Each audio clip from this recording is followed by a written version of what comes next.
Halo, assalamualaikum warahmatullahi wabarakatuh. Salam sukses dan salam sejahtera untuk kita semua ya.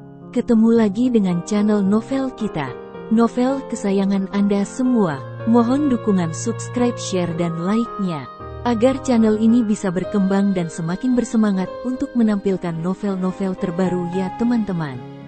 Selamat menikmati dan semoga terhibur ya. Bab 120. Siska melihat Angel berlari ke sisi Hendra dengan bahagia. Siska sudah berkali-kali membayangkan adegan ini, dia juga sudah mempersiapkan mentalnya. Namun, ketika benar-benar terjadi, Siska tetap saja merasakan sakit di bagian dada hingga membuatnya susah untuk bernapas. Jantungnya terasa seperti dibungkus oleh plastik tebal kedap udara hingga membuatnya hampir pingsan. Siska susah payah baru bisa menghirup udara segar, tapi dia baru menyadari ternyata udara itu berasal dari ribuan jarum kecil yang menusuk bungkusan plastik hingga terasa sangat sakit dan tidak berdaya. Badan kecil Angel langsung menabrak kaki Hendra. Angel mendongak sambil berkata, "Ayah, apa kamu datang menyelamatkanku?" Angel memeluk kaki Hendra dengan kedua tangan. Hendra baru sadar. Dia menundukkan kepalanya melihat wajah lucu Angel dengan terkejut. "Aku punya anak dengan Siska." Angel menatap tatapan Hendra yang kacau sambil berkata, "Ayah, kenapa kamu gak berbicara? Apakah kamu terkejut melihatku?" "Ya, aku terkejut, bahagia, segala macam emosional bercampur aduk." Hendra terus menatap wajah Angel yang kecil. "Kenapa sebelumnya aku gak sadar kalau dia mirip dengan Siska?" Hendra menatap Angel sambil bertanya, "Kamu bilang kamu umur 6 tahun? Suara Hendra sudah menjadi serak. Angel menganggukkan kepala sambil berkata dengan cemberut, "Ya, aku 6 tahun.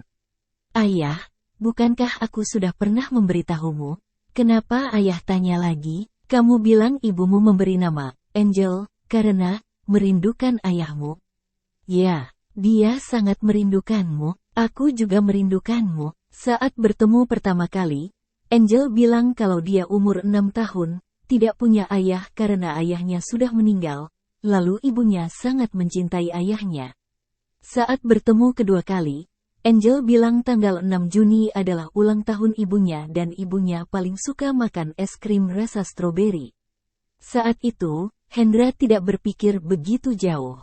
Siska benar-benar menyimpan rahasia yang besar. 2 hari ini, Zain terus memberinya isyarat. Semua orang sudah tahu, teman dekat atau tidak kenal dekat pun sudah tahu. Hanya Hendra sendiri adalah orang yang terakhir mengetahui hal ini.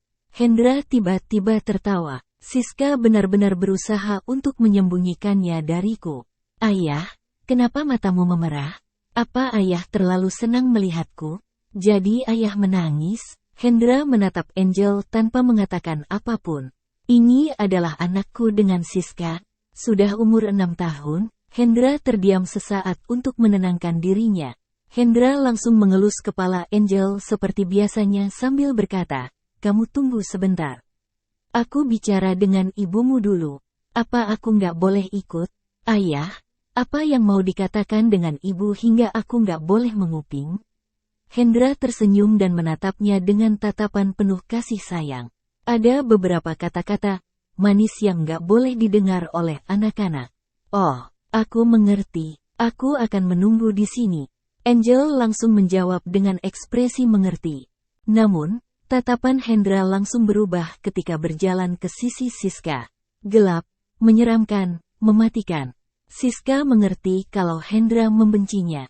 Hendra menatapnya dengan mata merah sambil berkata, "Berusaha menyembunyikan dariku selama 6 tahun pasti melelahkan, kan?" Mata Siska langsung berair. Akan tetapi, dia tetap tersenyum sambil menjawab, "Bagaimanapun aku menyembunyikannya, bukankah tetap saja ketahuan?" "Pak Hendra, sekarang katakan saja kamu memilih aku bersama anak ini atau hanya memilih anak ini saja." Siska sengaja mengatakan kata-kata kasar untuk memprovokasi Hendra. Namun, sebelum Hendra mengamuk, Christine yang di samping sudah mengamuk dahulu. "Kak Hendra, kamu jangan dengar omong kosong anak ini. Mungkin saja itu bukan anakmu. Hari ini aku mau melakukan tes DNA untuknya. Tapi Siska sangat panik. Dia jelas-jelas takut ketahuan kalau dia berbohong. Kak Hendra, jangan ditipu oleh wanita ini. Kalian sudah berpisah selama 6 tahun. Siapa tahu itu anak orang lain? Christine, diam. Billy langsung menghentikannya. Tadi dia juga sudah mengaku kalau dia ingin memanfaatkan anak ini. Kak Hendra, kamu jangan tertipu. Itu bukan anakmu. Siska, malam ini memang kesalahan Christine. Nanti aku akan menghajarnya. Setelah mengatakannya, Billy pun menarik Christine pergi secara paksa. Christine terus menoleh sepanjang jalan sambil berteriak, Kak Hendra, Siska adalah penipu. Dia terus menipu, kamu jangan percaya padanya. Zain yang di samping mengusap hidung sambil berkata kepada Nancy, saatnya kita pergi. Nggak mau, siapa tahu apa yang akan dilakukan Hendra terhadap Siska. Siska adalah ibu dari anaknya. Apalagi yang bisa dilakukan oleh Hendra. Sekarang kamu benar-benar mengganggu. Bab 121. Nancy merapikan rambut yang ada di dekat telinganya dan berkata, cantik. Aku tahu kalau aku memang cantik. Melihat gaya narsisnya, Zain langsung tertawa kecil. Apa yang kamu tertawakan? Maksudku, kamu seperti pengganggu. Zain pun menarik pergi Nancy. Para penontonnya sudah pergi. Sekarang hanya tersisa Siska dan Hendra yang saling berhadapan. Kamu seharusnya juga paham bahwa kamu nggak pantas memanfaatkan anakmu. Siska menukikkan sudut bibirnya dan berkata, kalau begitu Pak Hendra bermaksud untuk memisahkan seorang ibu dari anaknya atau Pak Hendra sama sekali nggak peduli pada Angel? Kalau Pak Hendra memang nggak peduli, aku akan membawa Angel pulang dan seperti dulu. Ketika mengatakannya, Siska pun bermaksud untuk berbalik dan membawa Angel meninggalkan tempat itu. Siska menyesal. Siska menyadari bahwa dia tidak sanggup melepaskan Angel. Hendra langsung menahan pergelangan tangan Siska. Matanya yang sangat hitam menatap wanita itu dengan sinis ketika berkata, apa yang bisa kamu berikan pada Angel? Kenapa malam ini Christine bisa membawanya pergi? Pertanyaan yang dilontarkan oleh Hendra sangat mengena sasaran. Wajah Siska langsung berubah pucat pasi. Aku pertama kali bertemu dengan Angel ketika berada di rumah sakit. Waktu itu dia mengatakan bahwa ibunya pergi untuk bekerja. Makanya, dia hanya sendirian di rumah sakit. Kalau waktu itu dia bukan bertemu denganku, melainkan penjahat, Siska, apa kamu rasa kamu sanggup menanggung akibatnya? Setiap perkataan pria itu seperti sedang mencabik-cabik hati Siska. Siska menelan ludah dengan susah payah. Wanita itu pun menatap Hendra dengan mata memelas. Aku tahu aku nggak akan mungkin bisa menang darimu atau merebut hak asuh. Tapi aku punya sebuah syarat. Katakan, Angel boleh ikut denganmu, tapi aku berhak untuk mengunjunginya. Secara hukum kamu memang punya hak untuk mengunjunginya. Tapi kamu seharusnya juga tahu bahwa semua itu tergantung pada suasana hatiku. Sorot mata pria itu benar-benar sangat dingin seperti es. Siska bukannya sama sekali tidak menduga akhirnya akan seperti ini. Namun, akhir seperti ini adalah hal terburuk yang dibayangkannya. Wanita itu pun menelan ludahnya dan berkata, aku sudah merawat Angel selama 6 tahun. Dia sudah terbiasa dengan keberadaanku. Kalau tiba-tiba harus berpisah, Angel akan menangis. Angel masih kecil. Cepat atau lambat dia akan terbiasa. Aku akan mencarikan pembantu dan guru terbaik untuknya. Aku akan menjaganya dengan baik. Kamu nggak perlu khawatir. Setelah mengatakannya, pria itu pun berjalan mendekati Angel. Siska menarik tangan pria itu dan menahannya sekuat tenaga. Wanita itu memohon sambil menangis. Hendra, anggap saja aku memohon padamu. Aku memang bersalah padamu. Kalau kamu membenciku dan ingin membalas perbuatanku, kamu boleh melakukannya padaku. Tapi kamu jangan menggunakan Angel untuk membalasku. Ya, aku adalah ayah kandung Angel dan aku adalah orang terakhir yang mengetahui keberadaannya. Siska, bukan hanya aku yang membalas dendam untuk perbuatanmu.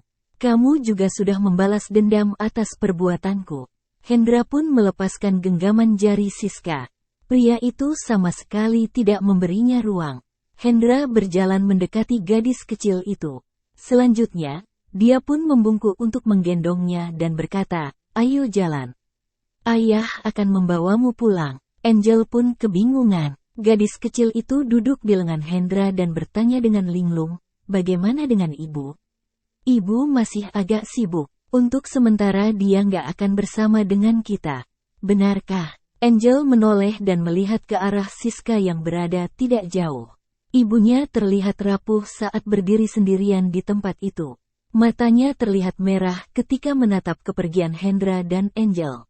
Jelas kalau dia sepertinya tidak ingin berpisah. Ibunya kelihatan sangat sedih. Alex pun membuka pintu belakang mobil Mercedes Maybach. Hendra dan Angel langsung naik ke atas mobil. Selanjutnya, pintu mobil itu ditutup. Mesin mobil Mercedes Maybach itu sudah menyala. Siska mengejar mobil tersebut. Angel yang bersandar di arah jendela mobil pun menyadari ada yang tidak beres. Gadis kecil itu tiba-tiba saja berkata, "Kalau ibu nggak mau ikut, aku juga nggak akan ikut. Aku mau turun dari mobil.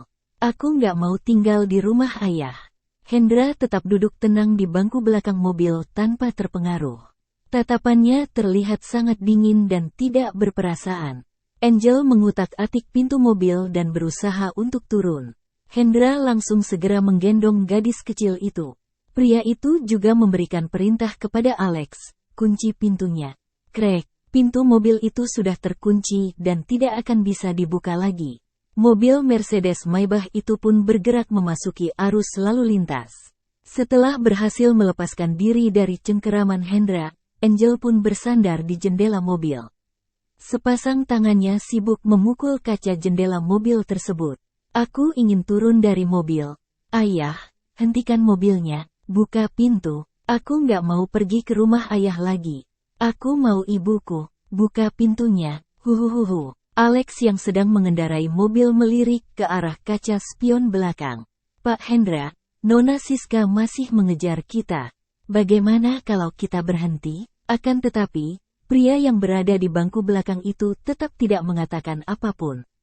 Siska berusaha mengejar mobil itu mati-matian.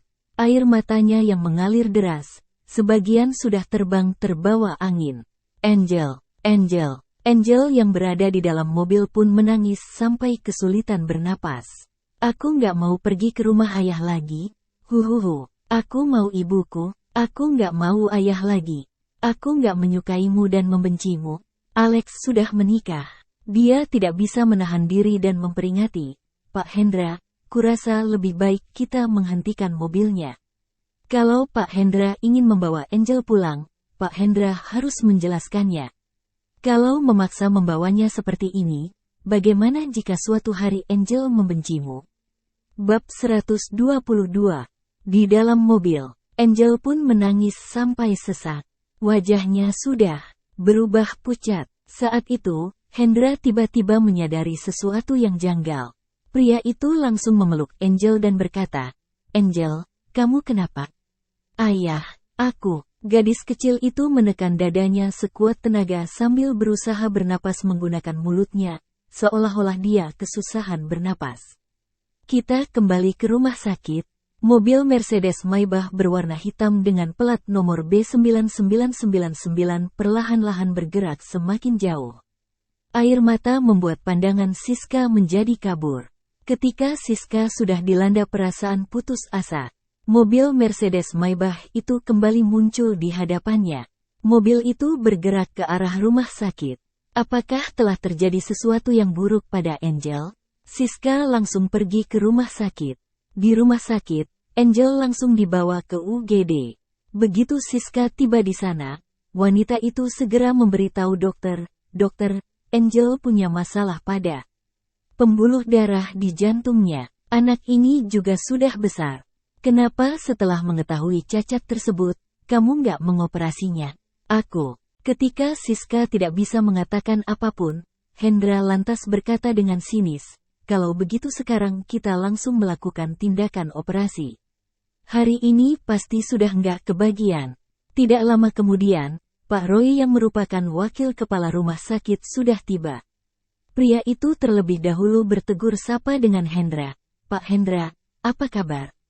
"Apa kabar juga, Pak Roy?" Saat dalam perjalanan menuju ke rumah sakit, Hendra telah menghubungi Pak Roy. Setelah mengetahui situasinya, Pak Roy pun berkata, "Dokter Tommy, dia adalah Pak Hendra dari grup SY. Anak yang berada di dalam sana adalah putrinya. Apa kamu bisa segera melakukan tindakan operasi?" Wakil kepala rumah sakit sudah unjuk wajah. Dokter Tommy tentu tidak berani menolak. Meskipun dia juga tidak mengenal siapa Pak Hendra, dia harus memberi muka kepada wakil kepala rumah sakit. "Baiklah, kalau begitu aku akan mempersiapkannya sekarang. Semuanya, aku undur diri dulu." Setelah Pak Roy dan Dokter Tommy meninggalkan tempat itu, Siska berdiri di depan pintu ruang operasi. Suaranya terdengar serak ketika mengatakan, "Aku ingin tetap berada di sini dan menunggu Angel dioperasi." "Permintaanku nggak keterlaluan, bukan, Hendra?" "Pak Hendra, apa kabar?" "Apa kabar juga, Pak Roy?" Saat dalam perjalanan menuju ke rumah sakit, Hendra telah menghubungi Pak Roy. Setelah mengetahui situasinya, Pak Roy pun berkata, "Dokter Tommy, dia adalah Pak Hendra dari grup SY. Anak yang berada di dalam sana adalah putrinya. Apa kamu bisa segera melakukan tindakan operasi?" Wakil kepala rumah sakit sudah unjuk wajah. Dokter Tommy tentu tidak berani menolak. Meskipun dia juga tidak mengenal siapa Pak Hendra, dia harus memberi muka kepada wakil kepala rumah sakit. "Baiklah, kalau begitu aku akan mempersiapkannya sekarang. Semuanya, aku undur diri dulu." Setelah Pak Roy dan Dokter Tommy meninggalkan tempat itu, Siska berdiri di depan pintu ruang operasi. Suaranya terdengar serak ketika mengatakan, "Aku ingin tetap berada di sini dan menunggu Angel dioperasi." "Permintaanku nggak keterlaluan, bukan, membawanya pergi, kejadian seperti tadi akan." "Apa kamu ingin mengancamku menggunakan Angel?" Sorot mata pria itu memancarkan cahaya yang sangat berbahaya. Siska mengakuinya, dia memang jahat. Pak Hendra bebas menganggap seperti apapun. Hal itu sama sekali nggak penting. Tapi aku percaya bahwa Pak Hendra juga nggak berharap Angel sedih karena ayah dan ibunya nggak bersama dan bahkan sampai menimbulkan bekas luka di masa kecilnya. Meskipun aku nggak rela melepaskan Angel, aku dan Pak Hendra memiliki tujuan yang sama. Aku harap Angel bisa mendapatkan kehidupan yang baik. Bukan hanya dalam segi materi, melainkan juga dalam segi mental. Mata pria itu terlihat menakutkan ketika mengatakan, "Apa kamu menuduhku nggak bisa memberikan kasih sayang ayah yang cukup untuk Angel?" "Aku tentu saja berharap Pak Hendra bisa memberikan kasih sayang ayah yang cukup untuk Angel. Aku hanya ingin mengingatkan Pak Hendra bahwa Angel akan sangat lemah setelah operasi tersebut. Pak Hendra sangat sibuk. Kalaupun Pak Hendra bermaksud untuk menjaganya, Pak Hendra pasti akan mencari suster untuknya. Lalu, aku bisa menjaga Angel lebih baik jika dibandingkan dengan para pekerja tersebut." "Siska, kamu kira Angel nggak bisa berpisah darimu? Setidaknya sampai sekarang memang seperti itu." Bab 123. Tekanan yang muncul di sekitar tubuh pria itu pun berkurang. Suasana di tempat itu sangat dingin dan keduanya pun sempat tegang selama beberapa detik. Hendra akhirnya menghela napas dan berkata, "Sebelum Angel keluar dari rumah sakit, aku harap kamu bisa menjelaskan padanya mengenai hubungan kita dan buat dia menerima kenyataannya." "Baiklah, aku berjanji." "Apa kamu masih punya permintaan lain?" tanya pria itu dengan dingin. Lalu, pria itu pun bergerak mundur selangkah. Setelah Siska memikirkannya, dia pun berkata, "Meskipun Angel sangat ceria, tiba-tiba ganti situasi tentu bisa membuatnya merasa nggak nyaman. Aku harap Pak Hendra bisa meluangkan waktu untuk menemaninya dan membacakan cerita sebelum tidur untuknya." Pak Hendra seharusnya juga tahu bahwa Angel sangat menyukai Pak Hendra. Dia selalu berharap ayahnya bisa mengikuti rapat orang tua murid. "Jadi, aku harap Pak Hendra menghadiri rapat orang tua murid berikutnya." Selain itu, Siska berhenti dan menarik napas dalam, lalu berkata, selain itu, aku tahu Pak Hendra nggak ingin melihatku. Tapi aku tetap berharap Pak Hendra mengizinkan aku menemui Angel seminggu sekali. Aku dan Angel sudah hidup bersama selama 6 tahun. Kalau langsung dipisah, aku benar-benar nggak sanggup. Pertemuan seminggu sekali sudah terlalu sering. Hal ini mengakibatkan Angel semakin bergantung padamu. Kalau begitu 2 minggu sekali. Setuju. Hendra menyetujuinya dengan sangat cepat. Mata Siska masih merah. Setelah mendapatkan jawaban tersebut, ekspresi serius yang ada di wajah Siska pun berkurang drastis. Dia masih punya waktu setengah tahun. Selama setengah tahun ini, dia akan berusaha sekuat tenaga mengerjakan pekerjaan yang diimpikan oleh Angel agar Angel perlahan-lahan terbiasa dengan kehidupan tanpa seorang ibu. Lampu merah ruang operasi masih menyala. Hendra dan Siska masih duduk dan menunggu di luar. Mereka duduk terpisah dengan jarak 2 bangku kosong. Padahal, mereka memiliki seorang putri dan pernah memiliki hubungan yang sangat dekat. Sekarang, jarak mereka malah terasa sangat jauh. Angel suka makan es krim stroberi, tapi lambungnya nggak terlalu baik. Jadi, Pak Hendra harus membatasi jumlah makanan dan minuman dingin yang dikonsumsi Angel. Dia menyukai karakter Patrick Star.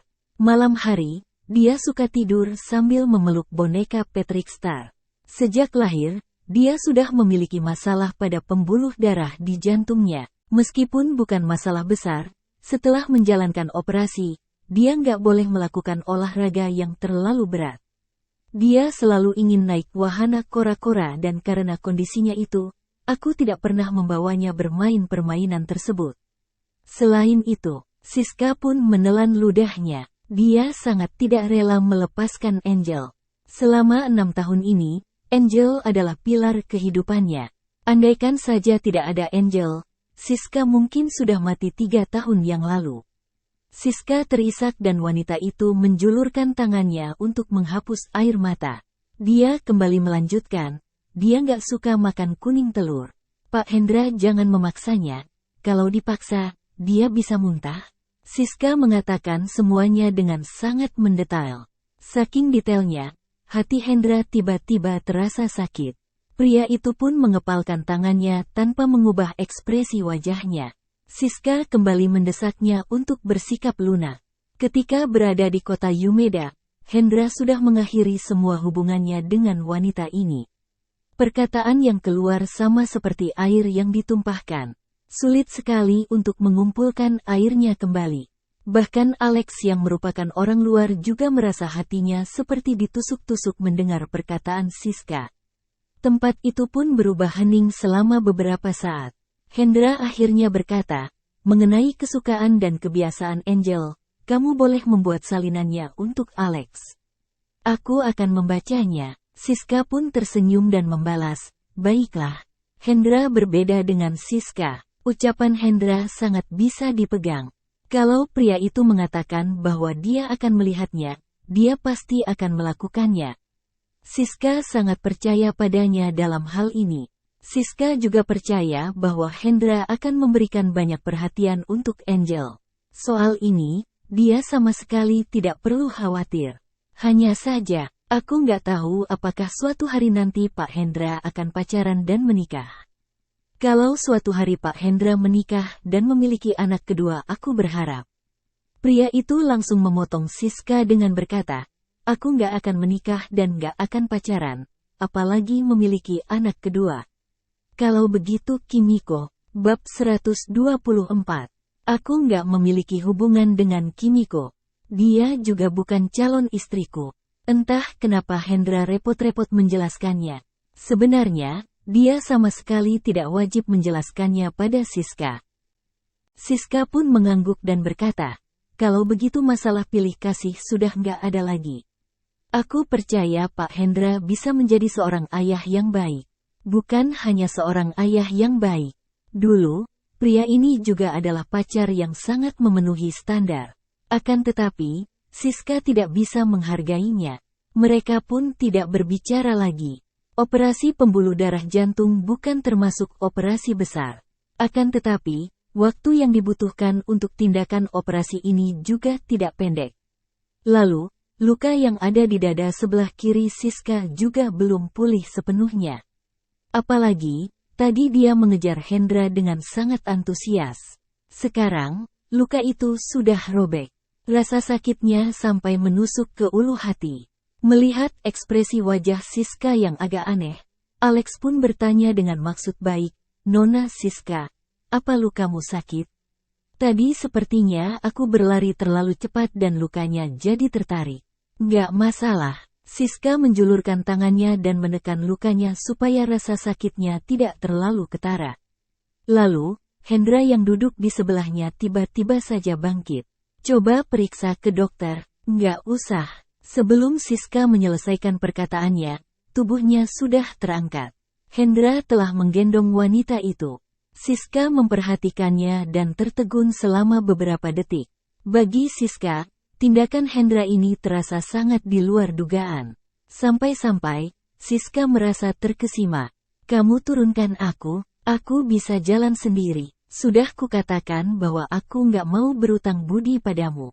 Wajah tampan pria itu terlihat sangat dingin seperti es. Akan tetapi, ketika pria itu menggendongnya, terasa sekali bahwa pria itu sangat sabar dan lembut. Hendra pun menggendong Siska menuju ke spesialis bedah toraks. Alex melihat punggung mereka dan menggeleng, lalu menghela napas. Benar-benar lain di mulut dan lain di hati. Ada banyak orang yang berlalu lalang di rumah sakit. Siska seperti orang cacat yang digendong Hendra. Selain itu, paras mereka berdua sangat menarik perhatian, terutama Hendra. Pria itu memiliki kaki yang panjang dan aura yang kuat. Orang-orang yang lewat pun lebih memperhatikan mereka. Siska merasa kurang nyaman ditatap seperti itu. Telinganya sampai memerah. Wanita itu pun benar-benar baik-baik saja. Pria itu pun menunduk dan meliriknya dengan sinis. Dia seolah-olah tidak mendengar permintaan wanita itu. Pria ini masih keras kepala seperti sebelumnya. "Pegang leherku, apa kamu mau terjatuh?" Siska pun terpaksa menurutinya dan memeluk leher Hendra. Gendongan ala Tuan Putri ini persis seperti kejadian 6 tahun yang lalu. Siska ingat pertama kalinya dia berkencan dengan pria ini, Siska sengaja memakai sepatu tumit tinggi. Akhirnya, setelah berjalan beberapa menit menggunakan sepatu tersebut, kakinya sudah lecet. Kulit di bagian belakang kakinya sudah tergesek hingga berdarah. Di pusat perbelanjaan yang juga merupakan ruang publik itu, Hendra pun langsung menggendongnya tanpa basa-basi. Pria itu menggendongnya naik ke tingkat 5 pusat perbelanjaan tersebut untuk membeli sepatu olahraga yang nyaman dipakai. Saat itu untuk pertama kalinya Siska merasakan seperti apa dimanja secara terang-terangan. Tidak ada yang salah dengan pepatah seseorang mudah melakukan kesalahan ketika bertemu sosok yang terlalu menarik di kala muda. Siska perlahan-lahan mengangkat wajahnya dan memperhatikan Hendra dengan saksama.